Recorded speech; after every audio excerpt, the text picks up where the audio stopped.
Welcome into World Cup today.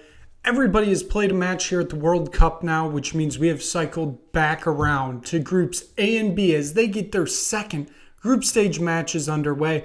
Got a lot to get to today. Czechia-South Africa basically playing for their tournament lives. You have Mexico and South Korea basically playing for top of the group here. Group B, you have just a mess as everybody drew in the first game. So you have Switzerland and Bosnia, and then Canada and Qatar. Got a lot to get to today, so let's get after it.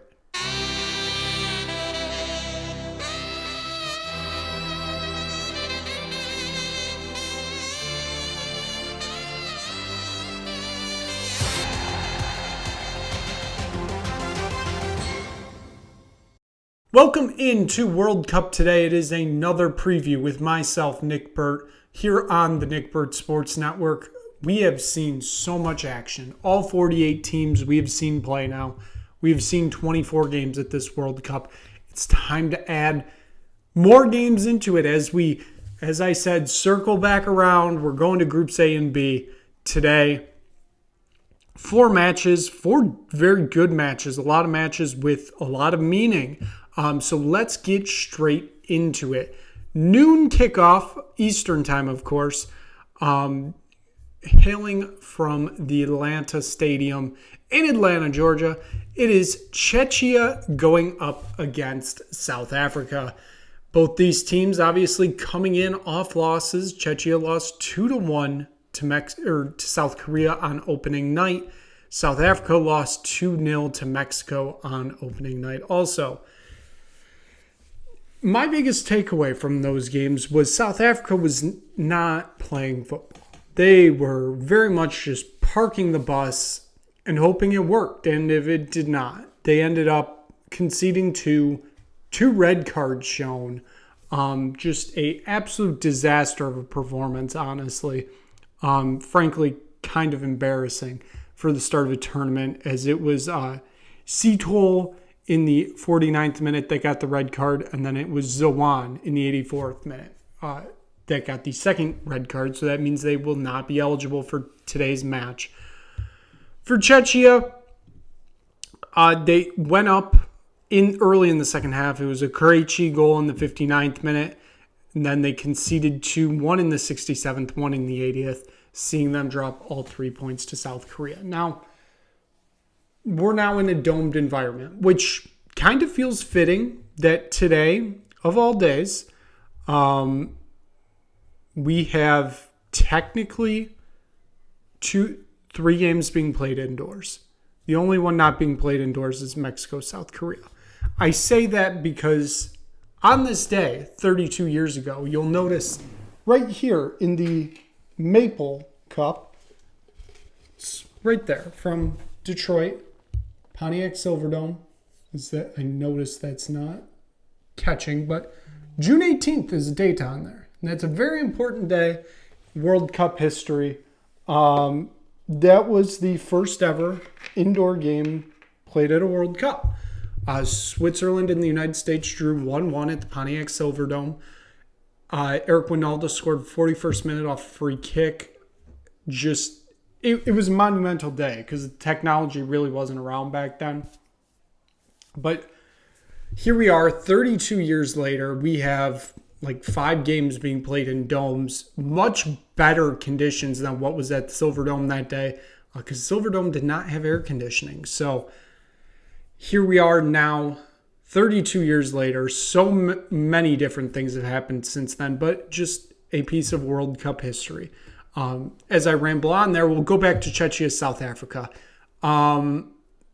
This should be a Czechia win. With the way South Africa played, I don't see them getting a point at this World Cup at this rate. If there was a game for them to get a point, it feels like it would be this game. I don't think they're going to, though. I don't think the red cards suspensions are going to help them here. They just did not look inspired at all. I don't know if the pressure was getting to them, being the opening game of the 2026 World Cup. Who knows? Maybe. But I'm still taking Czechia here. They still have the better team. Again, I saw nothing from South Africa that said, you know what, maybe later on, maybe in the second or third game, I'll take them to win. Nothing inspired me that they're getting a point at this World Cup, and this is the time they can prove me wrong.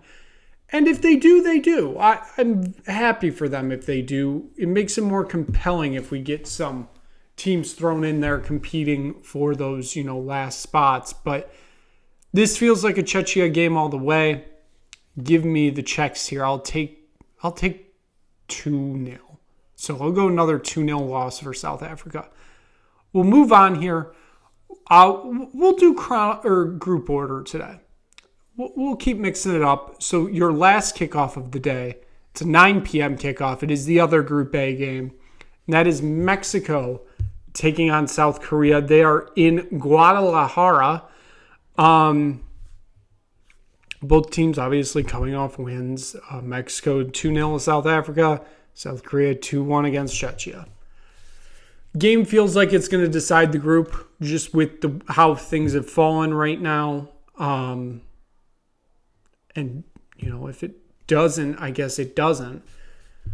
But these are the two best teams in this group. That's how it was coming into this tournament. And that's how I feel like it's going to be once we get to the third group stage game. This is the most interesting matchup of the day, I think, because these are two very good teams.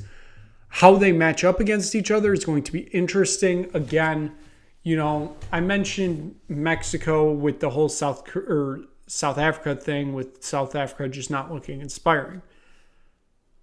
Mexico could have won that game probably 4-0 or 5-0. They just couldn't convert on their opportunities. That worries me. When you get to a game like this, how are you going to capitalize on those opportunities? That is going to be a big deal, a big problem for Mexico kind of to figure out, because you kind of need to score goals here. And for South Korea, bit of turmoil going on in the South Korean camp right now. The players are protesting the media, not speaking with the media, because I don't know the full details here, but from what I picked up, one of the media organizations criticized Heung-min's son's military service performance or something along those lines, and the Korean team is pissed about it, and they are now not speaking with the media. So they are dealing with their own internal turmoil here. How will that affect this game? That's going to be intriguing to watch. Mexico's slight favorite in this game, which, it's in Mexico. Probably should be. As I mentioned, this game is not at the Azteca. This is in Guadalajara. So Mexico kind of getting outside of the Mexico City bubble in their second game. Kind of interesting to see how they play in different parts of Mexico. I'm not really expecting major lineup changes either side. I still expect Mexico to be in the 4-1-4-1 for South Korea. I know it was kind of a mangled 3-4-2-1 that we saw last Thursday. I'm kind of expecting the same here. Overall, though, it's tough to judge this game, truly. Personally, I'm going to take a 2-2 draw. I think both teams kind of higher scoring. Just kind of feels right, if I'm honest. And everything goes to the final day. And that's kind of what the World Cup's all about. We'll have games kicking off simultaneously, obviously, so there's no funky business. Give me a 2-2 draw between Mexico and South Korea. We'll move on to Group B. So this will be your second game of the day, taking place at the Los Angeles Stadium in Inglewood, California. It is Switzerland going up against Bosnia and Herzegovina. I obviously saw Bosnia and Herzegovina up close and personal as I was there last Friday to watch the 1-1 draw against Canada. Switzerland played the next day on Saturday to a 1-1 draw against Qatar. Now, I thought Bosnia were the better team most of that game, and maybe should have gotten away with 3 points. But that second half, they were on their back foot most of it. So it felt like 1-1 was the correct result. This is interesting because I expected Switzerland to kind of be this team in this group that just kind of controlled it.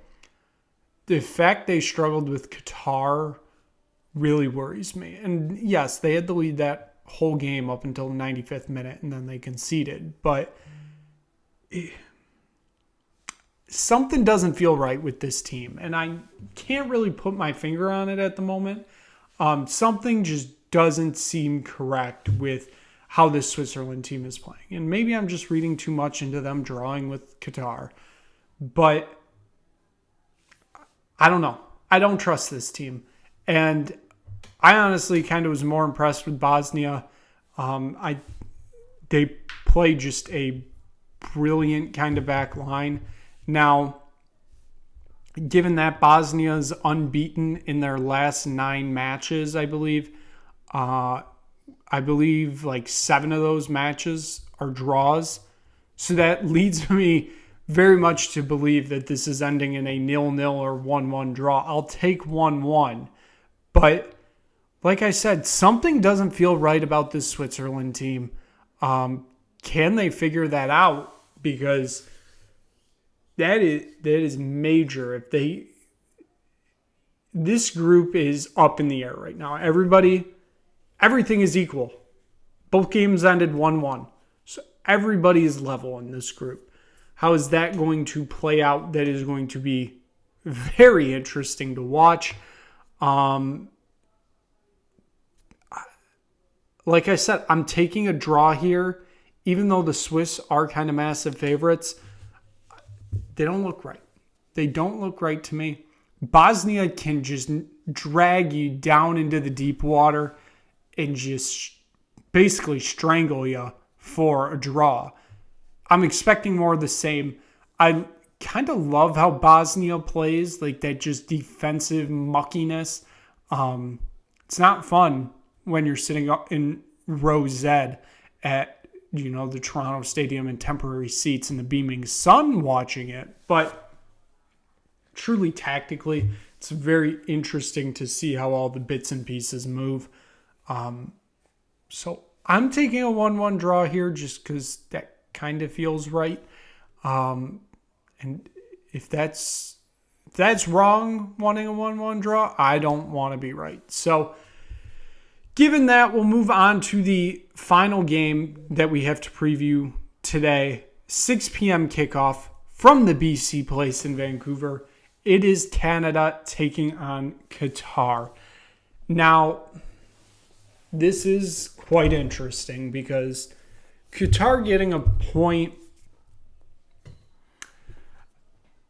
I haven't fully rethought things with them yet, but I'm to the point I'm wondering maybe this Qatar team is a little bit better than I thought they were. And with Canada kind of struggling just to find the back of the net against Bosnia, has me wondering maybe they're a little bit worse than I thought they were. So this is a interesting meeting of the minds here. This is going to be quite the game to watch because for Canada, it feels like you have to get 3 points here. Like a draw isn't going to suffice because you got Switzerland in your last game. Nobody knows how that's going to play out. Especially depending on what Switzerland do tomorrow. That could change tactics drastically. If you're Canada, you have to get your first ever World Cup win in this game. And if you don't, lots and lots of questions have to be asked. Now, lots and lots of questions are already being asked about the health of basically Alphonso Davies and Moises Bombito, which I think are valid. As things keep trending towards the way I think they are, and listen, I get why he was called up. He is the captain, but if Alphonso Davies doesn't play in this World Cup,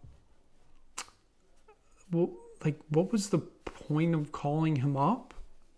Again, I get it. He's the captain. He's your lead motivator. You want him in that locker room. But also, and I know Canada's kind of been ravaged by injuries, so maybe there isn't like a great replacement out there.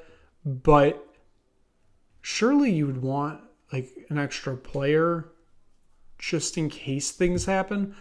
I don't know. That's just me. That's me reading from 3,000 miles away. I obviously deeply want Canada to get their 3 points here. They should be getting the 3 points here. The problem is I don't know if they'll be getting the 3 points here. With the way things have kind of been playing out for Canada recently, like I don't know. The fact they struggled to find the back of the net against Bosnia has me worried. They had 2 or 3 shots, especially in the second half, that basically were on the line or cleared by the crossbar. Any of those kind of situations, like they should have probably gotten 3 points from that. The way they played in the second half. The way they played in the first half, absolutely not. They should have got 0 points. But everything obviously balances out. That's why we play 2 halves. Not going to say the quarter thing because that is absolutely stupid. Hydration breaks are dumb. I'm fine with them if they're actually needed. Not in domes. Just saying. For Qatar, though, I mean, like I said, they did impress me. You get an equalizer in the 95th minute. You let them control the game. You let Switzerland control the game, and you still came out with a point. I believe the XG in that game, if I'm not mistaken, Switzerland had 3.2 and Qatar had 0.6. Qatar, I feel like, is going to do the same thing today. They're going to let Canada control this game, which I think Canada will be fine with. I don't truly know where the goals are coming from. Just given Jonathan David looked, I'll just be honest, awful in the first game. There's a reason he got subbed off. You can't take him off the field, though. That's the thing. Like, that's what it feels like. You cannot take him off the starting list. You can put him on the bench and maybe have him as a super sub, but it doesn't feel like you can do that, though. Like, he is like one of the biggest names on this team. It feels like you just kind of got to ride with him. So that's going to be interesting to see how that plays out. 100%, if I'm making a change here, I'm putting Kyle Larin in the starting 11. He changed that game almost immediately on Friday. Obviously, he got the equalizing goal. Should be, I think, in the starting 11. Again, who you put him in for? Again, do you do it for Tani Oluwasi?